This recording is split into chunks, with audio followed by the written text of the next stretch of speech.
So, herzlich willkommen in Pune, Indien. Ich bin gerade auf dem Weg, meine Startnummer abzuholen. Und ja, ich würde sagen, wir schauen erstmal, was da los ist, und dann erzähle ich euch mal ein bisschen mehr von dem Rennen.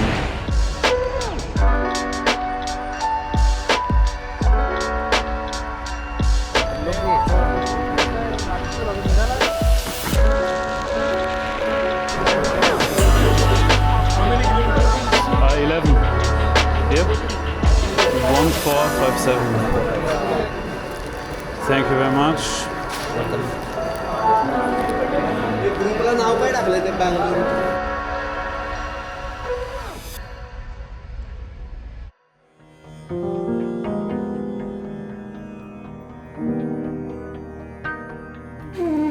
Der Sinnagarh Epic Trail ist ein Trailrunning-Event rund um das historische Sinnagarh Fort bei Pune. Das Fort liegt in den Western Ghats und ist eng mit der Geschichte von Tanaji Malusare verbunden, einem Maratha-Krieger, der 1670 bei der Rückeroberung des Forts starb. Der Lauf verbindet also steile Trails, beeindruckende Landschaft und ein Stück indische Geschichte.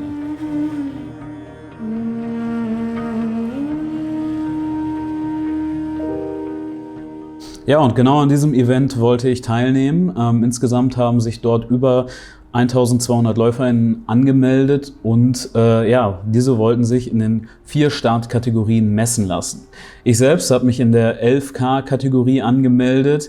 Das klingt erstmal easy, aber mit über 700 Höhenmetern auf der Strecke sollte es dann doch eine ganz schöne Herausforderung werden. Neben der 11K-Kategorie gab es auch noch eine 21K, eine 30K und eine 42K-Kategorie. Also alles unterhalb von einem Ultramarathon war quasi vertreten. Seit meinem letzten Laufvideo hier ist meine ja, Fitness nicht unbedingt krass besser geworden. Aber ich habe mich in den letzten Wochen eigentlich wieder ganz gut zurückgekämpft, aber ich bin definitiv nicht in Bestform gerade. Außerdem, das ist keine Ausrede, das ist ein Fakt, bin ich vor 2 Wochen auch noch richtig krank geworden mit Fieber und habe mir das eben auf einer Reise hier im Zug eingefangen. Ja, und das schleppe ich irgendwie auch immer noch so ein bisschen mit mir rum. Der nächste Punkt hat uns hier wirklich in Indien noch das Wetter ein bisschen im Stich gelassen, denn eigentlich sollte dieser ganze Lauf ein Monsunlauf sein. Aber abseits von ein paar Schauern hat es hier wirklich noch nicht viel geregnet und dementsprechend ja, war es auf jeden Fall deutlich wärmer als gedacht. Aber ich würde sagen, bevor ich jetzt hier zu viel labere, gehen wir mal direkt rein in den Race Day. So, es ist Race Day. Was natürlich ein Film ist, wenn ein Rennen um 6 Uhr anfängt und man eine Stunde hinfahren muss und eine Stunde eher da sein will, dass man halt, jetzt ist 5 Uhr, ich bin gerade hier angekommen und ja, das ist halt einfach ein bisschen ätzend, dann um 3 Uhr aufzustehen, ne? Aber es ist, was es ist. Aber ich hoffe einfach mal, dass das jetzt heute für dieses ja, kurze Rennen nicht so ausschlaggebend sein wird. Die Zeit ist mir am Ende auch egal. Das Problem ist halt bloß einfach diese 780 Höhenmeter, die es hochgeht und auch wieder runter geht. Es gibt halt quasi nur einen kurzen Teil, der irgendwie wirklich normal laufbar ist, ohne große Steigung. Ja, und da fehlt mir einfach die Erfahrung, das irgendwie vernünftig zu pacen, weil die Pace ist halt vollkommen irrelevant an dem Punkt und ich muss einfach versuchen, ja, mich nicht schon im Uphill dann komplett zu verbrennen in der ersten Hälfte, dann nur noch runter zu stolpern, sondern das irgendwie so ein bisschen würdevoll über die Bühne zu bringen. Jetzt habe ich mich hier auch noch voll aufs Maul gelegt beim Warmmachen hier. Der Speedbump. Alter. Ja, Knie tun jetzt schon weh. Von einem Sturz gerade. Aber ich glaube, das wird gleich schon wieder gehen. Die Nummer 1 Sache, die mich gerade so ein bisschen abfuckt, ist, dass es hier keine Toilette gibt am Start. Und ich müsste eigentlich ganz gut. Doch, wäre echt klasse.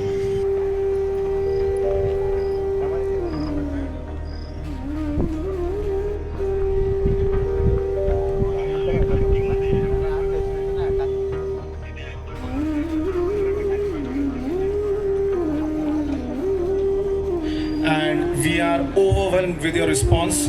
Thank you so much. You're most welcome for the 5th edition. So, ich habe doch noch Restrooms gefunden.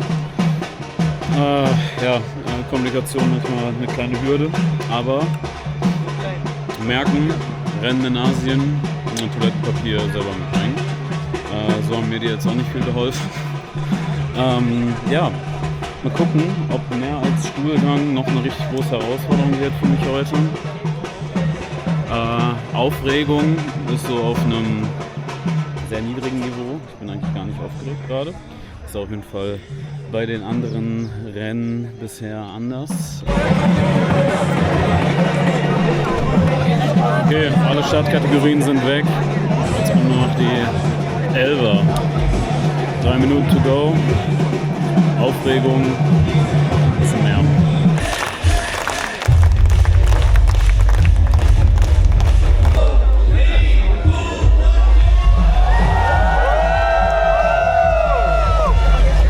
Für Foto.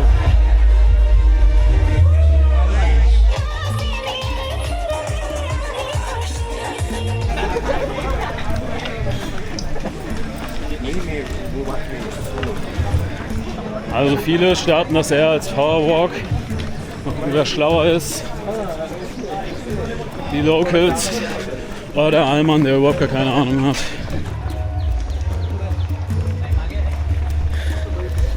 Okay, wer den Start vom Hermannslauf nervig findet, willkommen beim Sinaghat Epic Trail. Da müssen wir hoch. Ciao.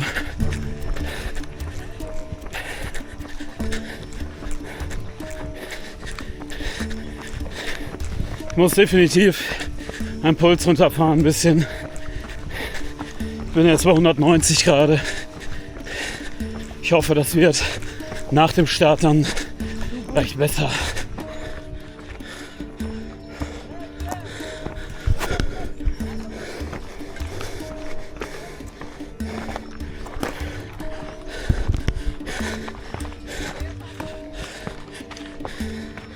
Routenwahl echt so eine Sache.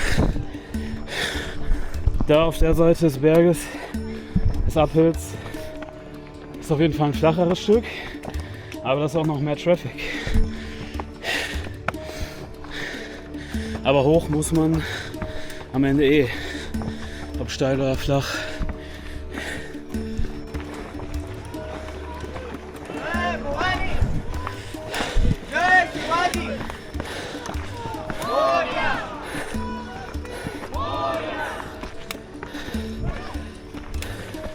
Sonne ist draußen, aber jetzt werden wir gegrillt. Wer hat keine Sonnencreme benutzt? Ich. Wer ist einer der dümmsten Menschen an diesem Berg? Ich. Versuchen wir es trotzdem irgendwie zu überleben? Ja.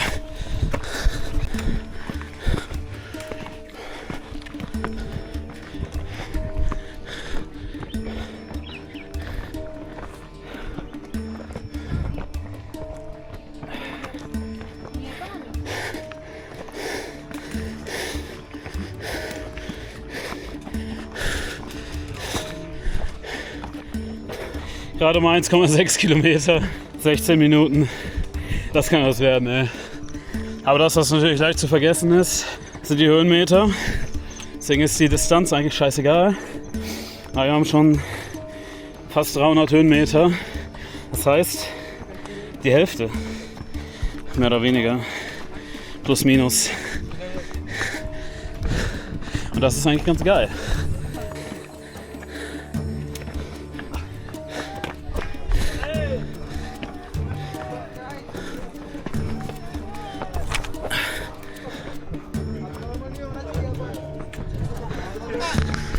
Kilometerläufer kam mir gerade schon entgegen.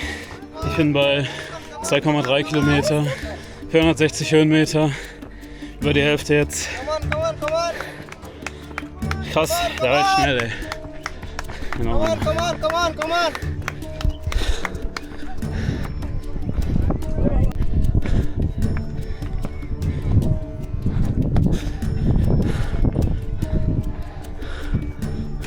Wir sind jetzt hier unterhalb vom Eingang des Forts,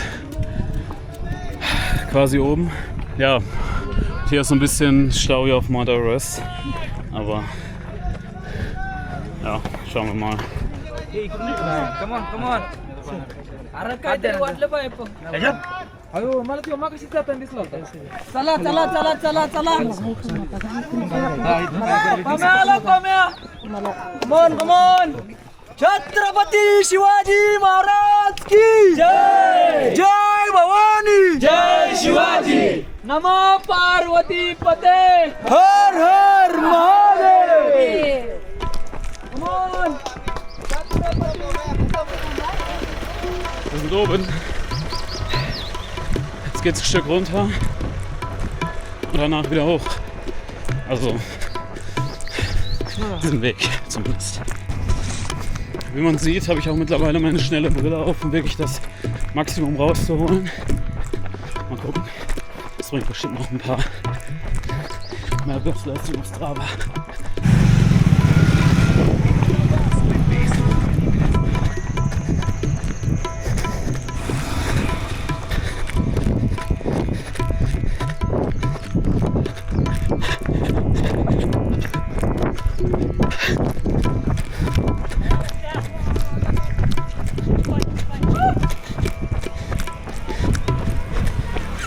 So, wir sind an der ersten Aid Station und auch der einzigen auf dem 11 Kilometer Kurs.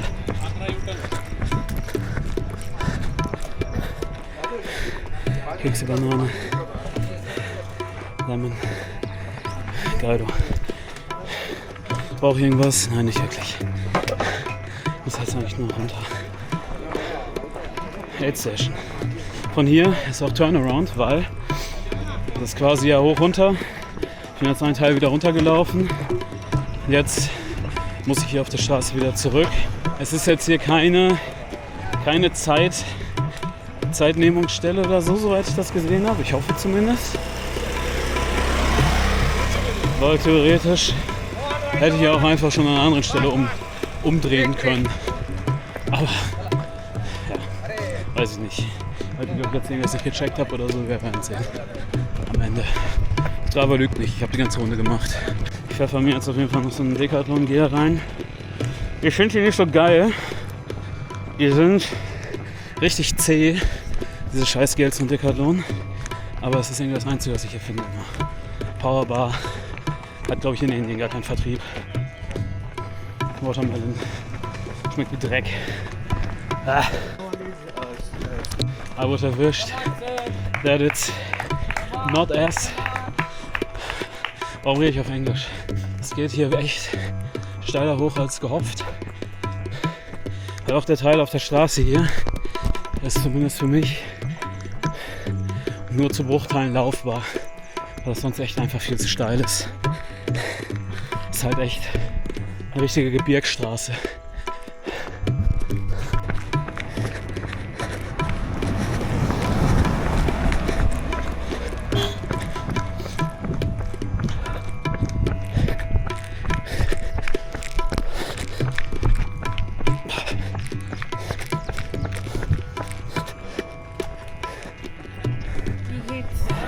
Sehr gut. So, und wir sind oben. Noch ein paar Meter. Dann ist der zweite Anstieg geschafft. Und dann geht es nur noch darum, hier beim Downhill nicht zu verkacken.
Bergab laufen ist echt so ätzend.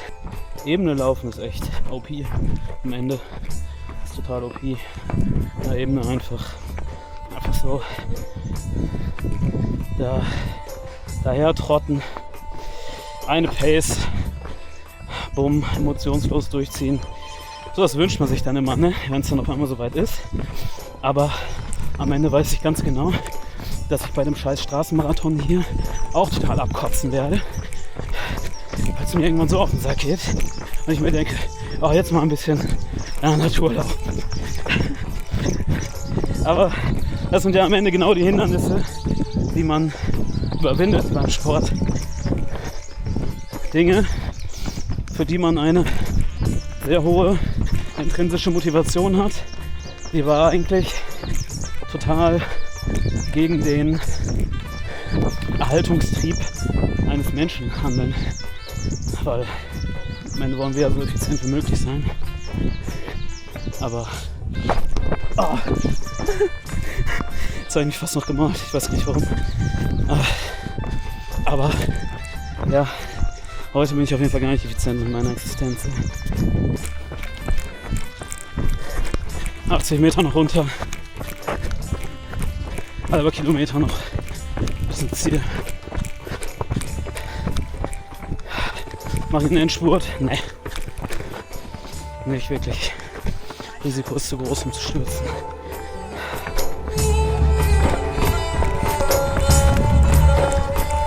Ziel.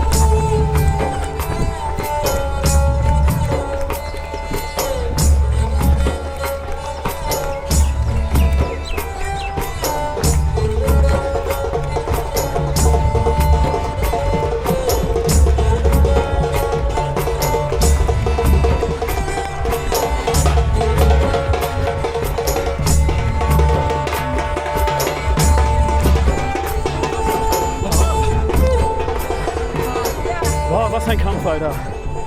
Oh.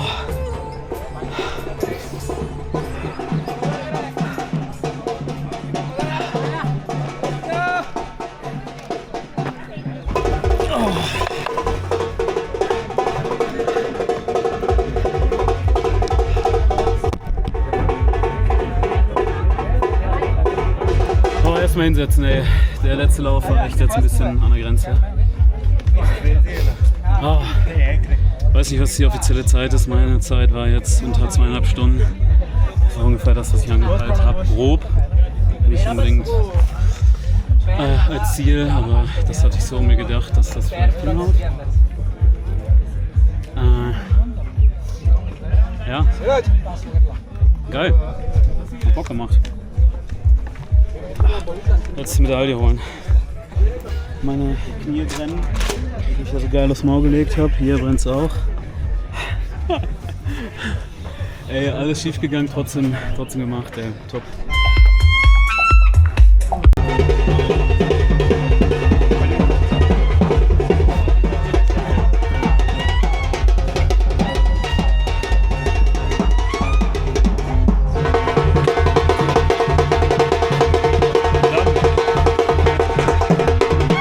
Achso, und das Update, auf das noch alle gewartet haben. Ich habe mich nicht reingeschissen. Super geil, oder? So, hier gibt es noch ganz viel Essen. Da habe ich jetzt wirklich gar keinen Bock drauf, muss ich sagen. Mir jetzt hier so ein indisches Essen reinzuziehen, das kann ich echt vom Magen gerade gar nicht gebrauchen. Es gibt jetzt noch einen Lemon Juice. Das ist genau das, was ich brauche. Das bockt nämlich wirklich. Das heißt jeder Gatorade.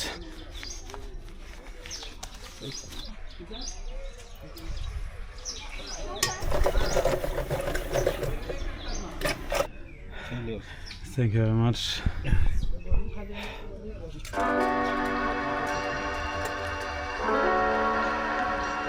Ja, das war der Sinagat Epic Trail.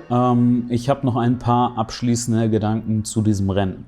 Vielleicht erstmal grundsätzlich zu dem Event an sich. Die Organisation war wirklich straightforward. Es war alles total unkompliziert, die Registrierung, die Bib Collection. Ein paar mehr Dixies hätten nicht geschadet, vielleicht auch ein richtiger Toilettenwagen hätte nicht geschadet, aber ansonsten war das größte Problem eigentlich wie fast allen Dingen in Indien einfach die Masse an Leuten. Es war halt wirklich ja, für 1200 Leute auf diesem Trail plus Tageswanderer und dann noch Leute, die irgendwie wieder den ja, Trail schon wieder runterkommen, so gerade die schnellsten vom Rennen, die werden da wahrscheinlich viele Probleme mit gehabt haben. Das ist halt echt einfach zu viele Leute für so einen verhältnismäßig schmalen Trail dann doch am Ende sind. Außerdem, was ich auch noch relativ interessant fand, war, dass viele Leute diese Veranstaltung auch tatsächlich eher als Wanderevent interpretiert haben und wirklich mit Boots da unterwegs waren und es wurde sich auch mal hingesetzt und gemütlich Pause gemacht, noch irgendwie Gruppenfotos beim Anstieg gemacht. Natürlich jeder, wie er Bock hat, weil böse Zungen würden wahrscheinlich auch behaupten, dass meine Leistung auch eher ein Wandertag war. Damit kommen wir dann auch zu meiner persönlichen Leistung. In Summe bin ich aber dann doch ganz zufrieden mit dem, was ich da gestern abgerissen habe. Es war echt, ja, es war echt okay. In erster Linie war mein Ziel, da ohne Verletzung rauszugehen. Ja, der Sturz beim Aufwärmen, der war ultra dumm und ärgerlich, aber es hat mich jetzt im Rennen auch nicht mehr, wer weiß wie, ja, zurückgeworfen oder eingeschränkt. Mein Pacing habe ich ganz gut gemanagt, was aber bei einem 10-Kilometer-Lauf dann auch deutlich einfacher ist, weil über die Zeit kriegt man sich halt auch irgendwie hingequält. Aber in Summe habe ich auf jeden Fall alles gegeben, ohne zu früh komplett am Arsch zu sein. Am Ende war ich dann doch ganz schön im Eimer und hatte jetzt auch nicht unbedingt das Gefühl, dass ich noch, wer weiß wie weit hätte laufen können an dem Tag. Das ist dann in Summe doch schon ganz schön ernüchternd. Vielleicht lag es auch ein Stück weit an meiner Gesundheit und der damit verbundenen Tagesform. Keine Ahnung. Da das Ganze für mich kein Peak Race oder so war, sondern echt es in erster Linie für mich um die Erfahrung ging, bei so einem Trailrunning-Event mit so vielen Höhenmetern mal dran teilzunehmen und wie ich damit so umgehen kann, habe ich ja, erstmal mit dem, wie es jetzt gelaufen ist, auf jeden Fall meinen Frieden und habe definitiv Bock auf mehr und eine geile Erfahrung gemacht, die ich wahrscheinlich so schnell nicht vergessen werde. Wie geht es jetzt weiter?